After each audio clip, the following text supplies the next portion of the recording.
আসসালামু আলাইকুম। আপনাদের মধ্যে অনেকেরই ভুল ধারণা যে সোনালী ব্যাংকে আপনাদের একটা সেভিংস অ্যাকাউন্ট থাকলেই আপনারা সেখান থেকে পার্সোনাল লোন পাবেন।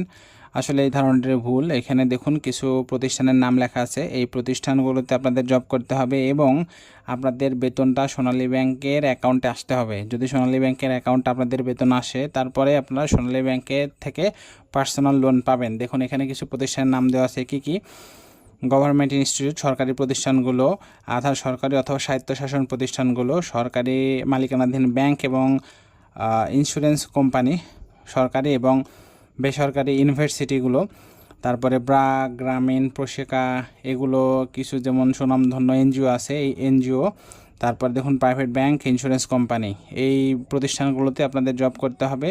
তাহলে আপনারা কী পাবেন? সোনালী ব্যাংকের পার্সোনাল লোন পাবেন। সবাই মনে করেন আসলে আমার একটা সেভিংস অ্যাকাউন্ট আছে, তাহলেই হয়তো আমি সোনালী ব্যাংকে গেলেই লোন পাবো। আসলে এই ধারণাটা কিন্তু ভুল।